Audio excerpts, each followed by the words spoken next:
In the poor Cairo suburb of Khusus, 10-year-old Mina likes to escape from his tiny apartment onto the rooftops. There he can see the crosses on top of the local church, where policemen endure the intense Egyptian heat next to the entrance. It's unlikely that Mina realizes his father, Mirza Katia, a humble government employee, was killed on this very roof. A sniper's bullet caught him in the chest. On that April night of 2013, Mina's father was one of 6 Christians who died in sectarian violence. We were sitting here all together when Dad went up to the roof to check on the church. He wanted to know what was going on there and if he had to go and defend it. He went up there twice. The third time he left, he didn't come back. He was brought back and laid down here.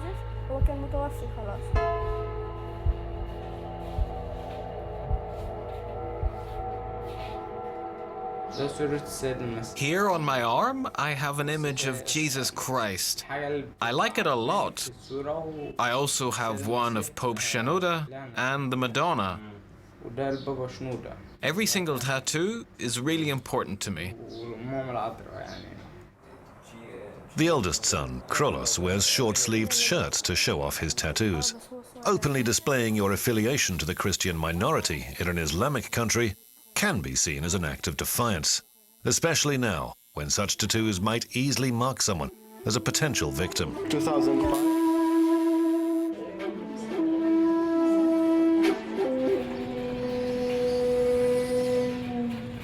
An old Fiat weaves its way through Cairo's ancient streets early in the morning.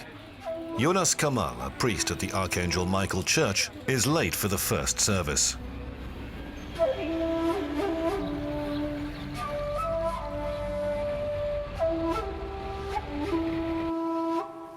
It starts at 6 in the morning to enable believers to pray before they go to work.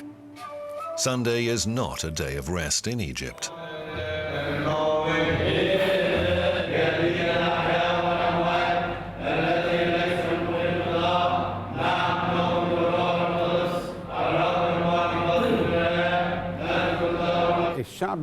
People who come to the church today are our regular congregation. They come here every Sunday to pray. Recently, it has become very difficult to avoid discussions about politics and violence between Christians and Muslims. But I really beg our churchgoers not to turn the house of God into a place of arguments. In regards to the religious conflicts, of course, we all worry about it. Not just the Copts, but the whole country does. After the revolution and the overthrow of Mubarak, the church has been attacked about 10 times.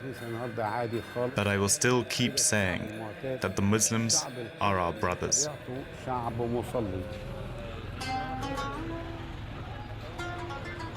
The Cairo suburb of Khusus is similar to many of the capital's districts. They all have a poor area of high-rise buildings where Copts and Muslims live together. This neighborhood was quite peaceful until April 5th, 2013, when 2 Coptic teenagers painted a swastika on the wall of an Islamic school. The Muslims were offended, not by the Nazi symbol, but that it was emblazoned with a Christian cross. An angry mob started to gather near the church.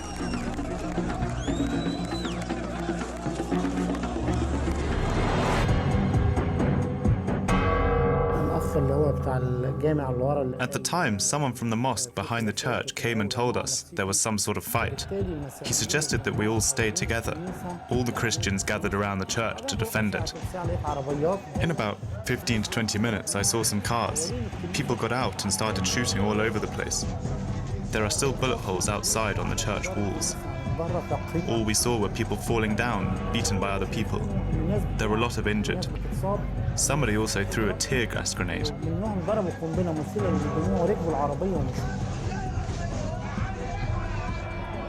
During the conflict, almost all of the Christian men of Khusus went to protect the church. They barricaded the surrounding streets and boarded up all of the church's windows and doors.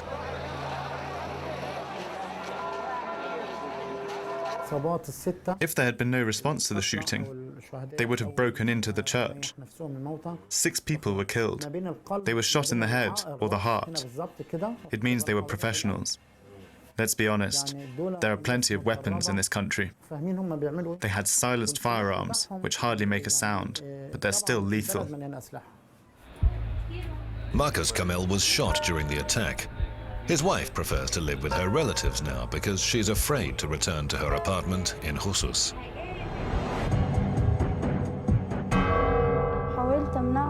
I wanted to stop him, but he said, "The house of God is on fire and I have to go and defend it." We were at home and could smell the tear gas because of the bombs the police were throwing there. Our house is quite far from the church, but we could still smell it. That is why my husband closed all the doors and windows to protect us from the smoke. I tried to stop him, but he said that the church was on fire. After this, he left. I got a call later. They told me he had been shot. The local Copts are certain that the massacre was not started by their Muslim neighbors, but by foreign extremists. 2.5 years since the fall of Mubarak's regime, Islamic radicals of all backgrounds have been growing in strength. The reason for the hate is because of sheikhs like Abu Islam stirring things up. He said from the start that he would like not just 4 or 7 Copts dead in the Khusus attack, but 70 or 700 or even 7,000. They say it's wrong to scorn the Islamic religion, but is it okay to despise us?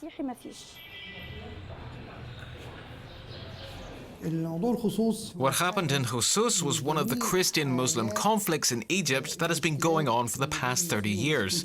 Christians are always the first ones to attack. It is really difficult to make ordinary people calm down and control themselves. Ahmad Mahmoud Abdullah, or Abu Islam, is one of the most controversial figures in Egyptian public life. He calls himself a humble soldier in the media war against Coptic Christianity. Abu Islam denounces Coptic plots on his internet channel, Umma. هم بيربوا الكلاب والقطط عندهم ليه؟ كزوج بديل للزوج. بديل للزوج.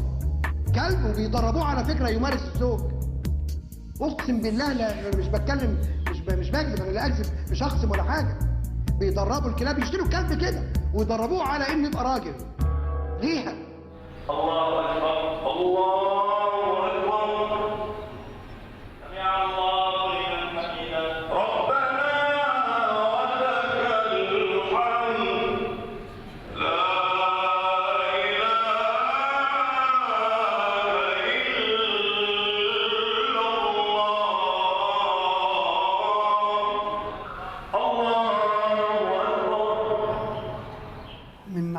Ten years ago, about 5% of the Egyptian population supported my viewpoint.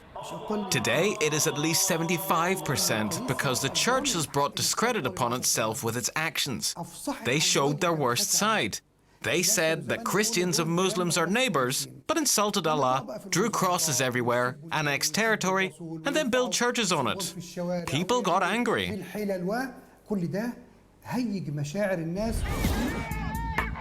Abu Islam rose to notoriety after destroying a copy of the Bible in front of the American embassy in Cairo, 1 year after the 9/11 attacks.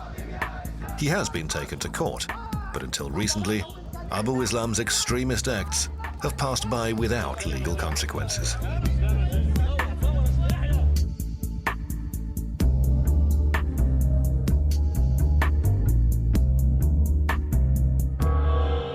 About 10% of Egypt's 18 million population are Coptic Christians, making them the biggest denomination in the Middle East. The Coptic community has always been a difficult issue with national politics. This Christian minority is defined by its higher level of education, income, and unity. However, for generations, Copts have had to put up with the unspoken rule that bars them from holding senior positions in the government, army, or security services. After the Winter Revolution of 2011, many Coptic Christians hoped that religious segregation would disappear, along with the regime.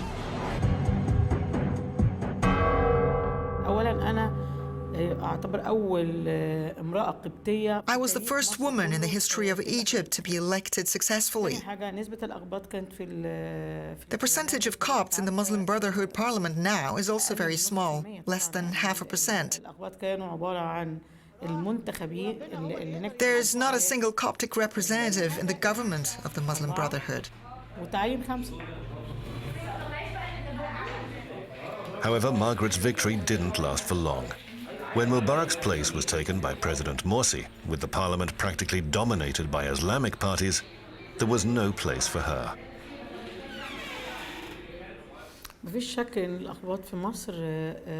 There's no doubt that Copts in Egypt are living in fear, because every day we hear some extremist announcements which are alien to our country. We expected that the Copts, just like all Egyptians here, would gain their rights or at least get freedom and social justice. But now they're terrified even more because there are more Islamic fatwas. They want to make us pay the jizya Islamic tax. They want to put a tax on Christianity, make us wear the hijab, and reduce the minimum age of marriage. The final thing they want to legitimize is the matter of keeping kidnapped Christian women so they don't have to return them to their parents.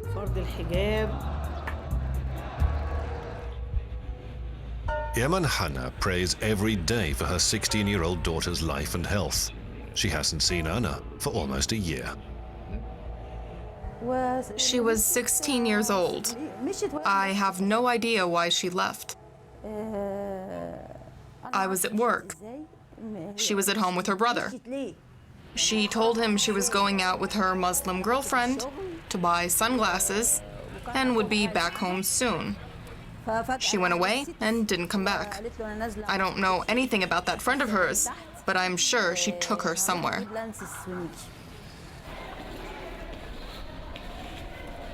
Yaman Hanna is convinced her daughter didn't run away, but was kidnapped. She is certain that the police barely even tried to find her daughter. I went to the police and declared her missing. They call me periodically asking whether or not I've solved the problem. I always answer, is it me who has to solve it? You, maybe? They also told me I have to cooperate with them. How come they didn't question that Muslim girl?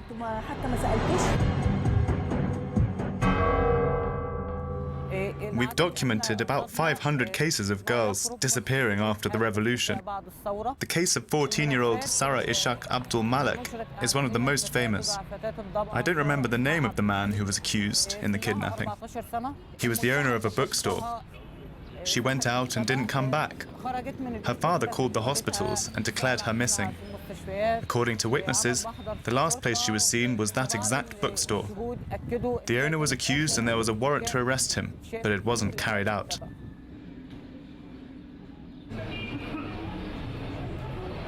Abraham Lewis heads the Coptic civic organization that investigates cases of Christian girls who've disappeared. Most of the time, the girls do run away with their Muslim fiancés, but kidnappings do occur.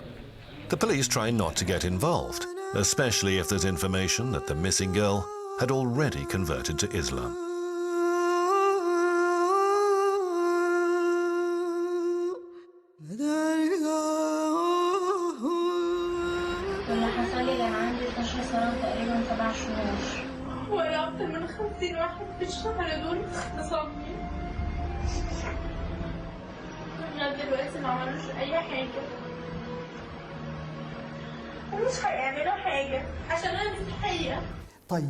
Wearing a hijab is their choice. They talk about it frankly on the internet.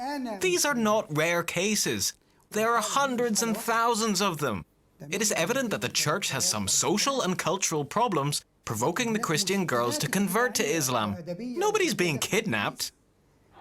The people who died in the Husus attack, including Merzek Atiyah and Marcus Kamel, were buried 2 days after the tragedy.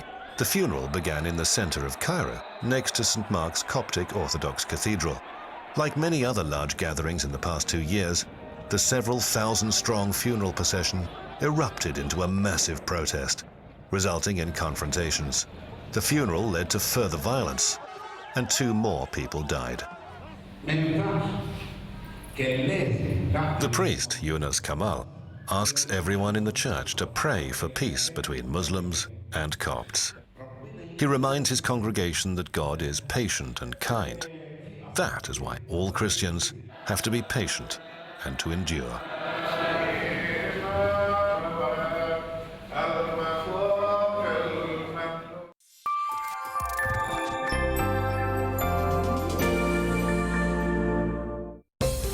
Broken dreams and sobering realities. Has the U.S. gone from a country with the belief of ever greater prosperity and upward mobility to one where more and more get by on low wages and jobs that will always be temporary? Said differently, can employment now and in the future be defined as the McDonaldization of the U.S. economy? Do we speak your language? Want news, programs and documentaries in Arabic? It's all here on RT. Reporting from the world's hotspots, VIP interviews, intriguing stories. Are you here? Then try RT Arabic. To find out more, visit arabic.rt.com.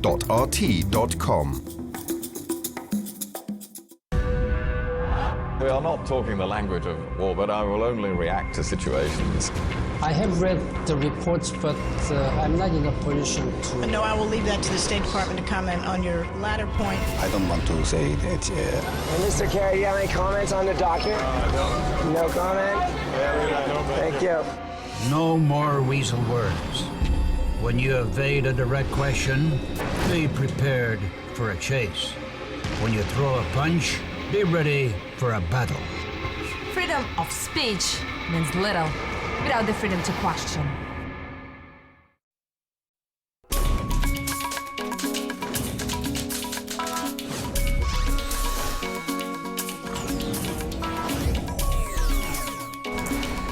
More news today. Violence has once again flared up. These are the images the world has been seeing from the streets of Canada. Giant corporations rule the day.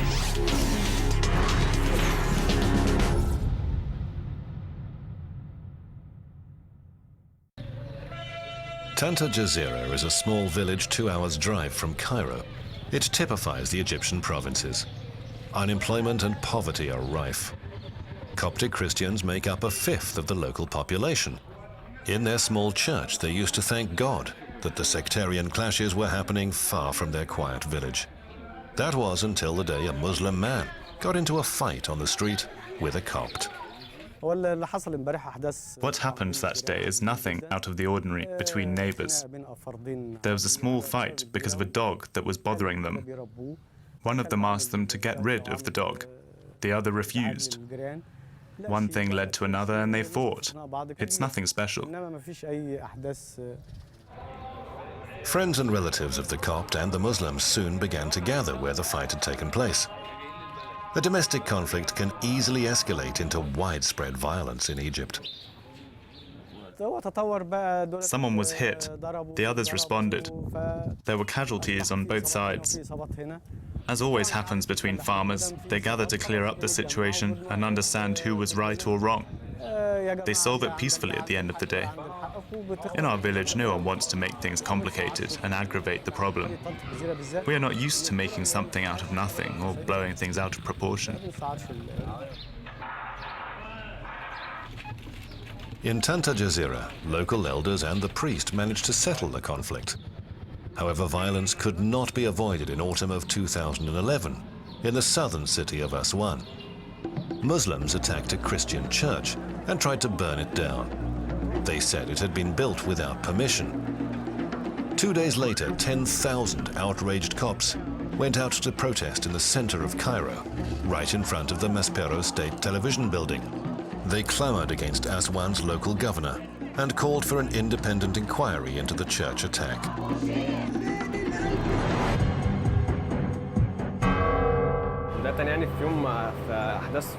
When this happened in Maspero, I wasn't far away from the Egyptian television broadcasting center. I worked there at Video Cairo. Suddenly we could hear gunfire. I saw military trucks going back and forth at great speed around Maspero. People were forced either to the side of the road or towards the Nile. I saw a lot of bodies. It was awful. People whose arms and legs had been ripped off. Other people tried to cover the bodies somehow. My colleagues and I tried to escape to the television's office building, but they attacked us. We tried to show our documents. I was one of the first there. The officer figured out from my name that I was a Christian. He started yelling at me and hit me on the head.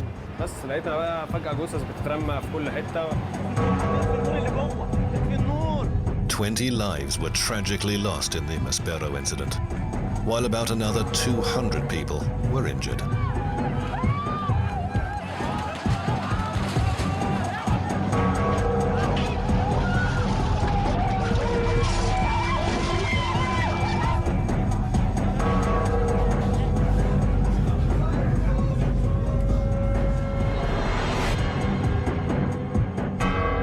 I was there. This was attack from the regime, the interior power against the Christian, against the cathedral, using the bullets, using tear gas bombs. It's not about, we're not talking about the citizens, normal citizens. It's about the armed forces, for the interior ministry. Who is responsible for this? For sure, Morsi, which we call the prison.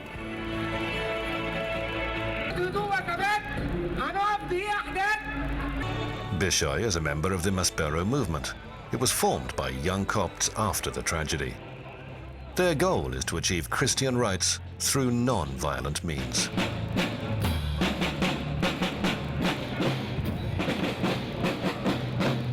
On the Mubarak's regime, about 104 Christians has been killed in 30 years, not in 2 years.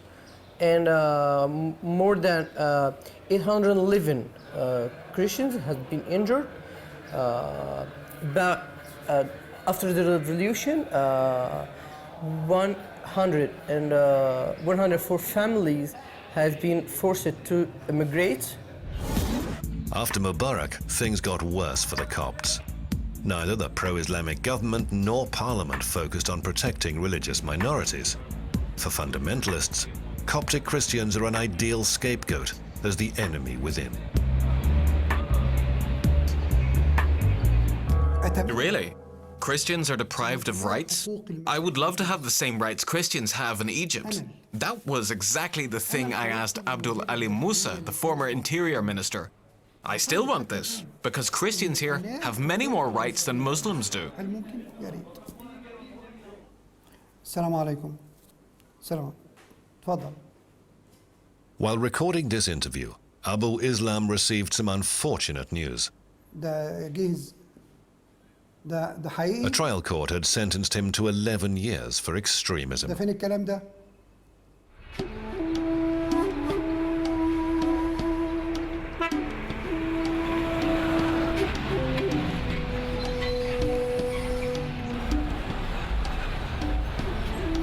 Traveling from the center of Egypt's capital to the Zabaleen district is like traveling back in time. The word Zabaleen means rubbish people. Here, they're all Christians.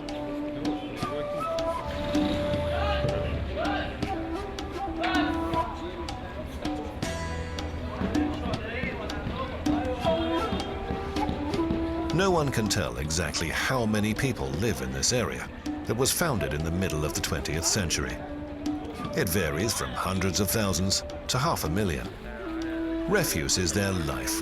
They collect it from all around Cairo, bring it back here, and pick through it by hand. The process has 5 stages. The first one is on the ground. They have to separate the garbage first. The second starts after they wash it.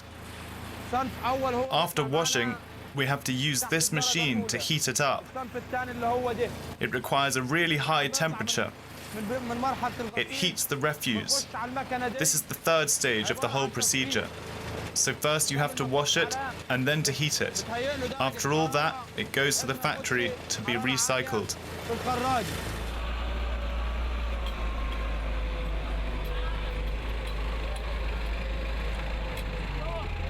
This is the view of the Cairo citadel from the Zabaleen leader's house. He doesn't pick up rubbish from the streets anymore, but he knows all the details of the trade perfectly.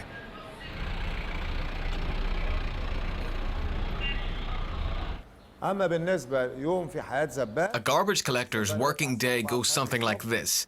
He starts work at 4 a.m. He knows which part in which area he has to cover. With his children, he gathers garbage until 9 or 10 in the morning. Then he returns home with all of it.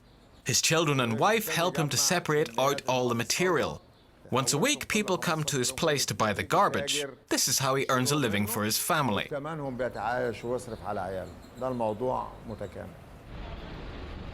Shihata even took part in municipal elections, but failed to become a deputy. What he regrets most is that the revolution supported by the Zabalin has done nothing for his people. In fact, their situation has become worse. They've slowly been hounded out of business by big companies who are now collecting the garbage. Radical Islamic preachers even want to kick them out of the area.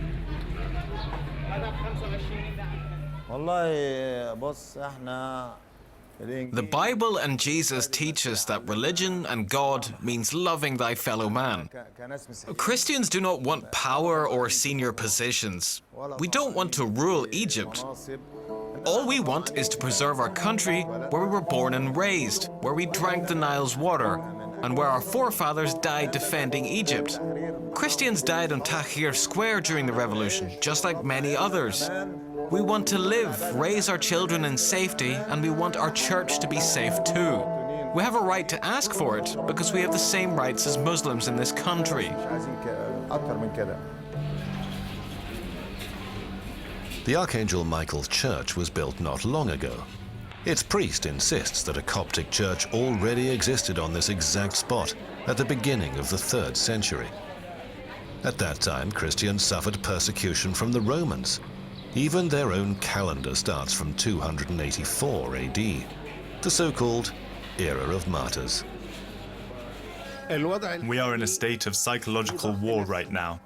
It is tough, of course. They try to intimidate and terrorize Christians. They kidnap young girls, burn down Christian shops and pharmacies. But the situation is different from the one under the Roman Empire. In that period of time, they tried to kill all the Christians. As for us, and speaking as a Coptic church priest, we are not calling for emigration. If somebody wants to leave, let them go. But I want everyone to know that we will die, but we will never leave our country.